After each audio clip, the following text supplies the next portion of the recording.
Natatandaan niyo pa ba tong ibon na to? Kamakailan lang nilaro ko nga siya sa BBC Nueva Ecija sa Norte. Sa kadahilanan na hindi maganda yung kondisyon ng kanyang balahibo at kulang pa ng tigisang bigwis sa kanyang pakpak. Nahirapan nga siya. First lap hanggang third lap, kinaya pa niya. Pero pagdating ng last 3 laps, doon na siya nahirapan. Pero napabilib ako ng ibon na to kasi kahit gaano kahirap yung karera, hindi siya nagkikinabukasan. Kaya naman nagkaroon ako ng ideya kung ibabalikwas ko nga ba siya sa South at ilang beses ko tong pinag-isipan. At yun na nga nangyari. Hinabol ko siya sa training ng South at hindi naging madali yung kanyang training dahil kada toss namin palagi siyang nahuhuli. Hanggang isang araw hindi ko na malayan na umabot na pala kami sa 90 kilometers na training. At sa tingin ko hindi pa rin handa sa karera si Bronny James dahil kada uwi siya puro putik yung kanyang paa. Pero isang linggo bago ang 120 kilometers toss nag-announce nga ang BBC Nueva Ecija na meron silang grand pooling at ganito kalaki ang premyo nila. Kaya naman kahit walang kasiguraduhan sinama ko nga sa entry si Bronny James. Tiwala na lang ang baon. December 21, nirelease yung mga ibon namin sa Mall of Asia ng 7:39. At mula Mall of Asia to Talavera, Nueva Ecija, ang air distance namin doon is nasa 124 kilometers. At liliparin nga nila yon ng 1 oras at kalahati. Oh, meron ba tayo dyan? Ay, meron tayo isa. Meron tayo isa. YB sana.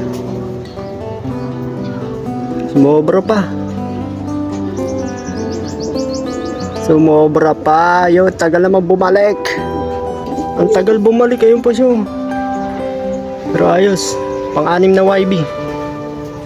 Sana nga YB. Aka, umikot pa. Tagal niya bumalik. May kasabay kasing dalawa Hinatid muna. Malakas pa. Ikot pa ng ikot Oh, ayun pa Ging.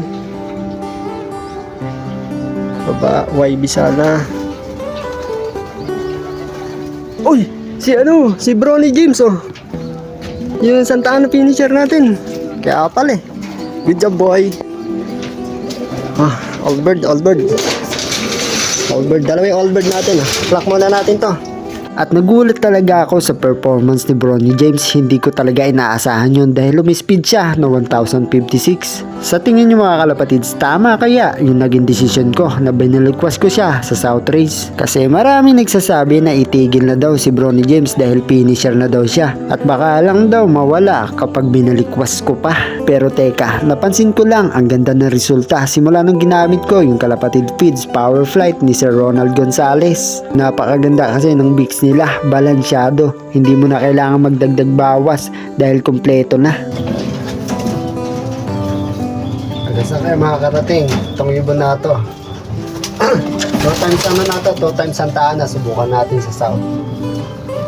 Ang ganda ng speed niya na ito. Akala ko magka-cut off siya kasi training na to puro hindi naman masyadong late. Palagi siya yung pinakauli sa grupo.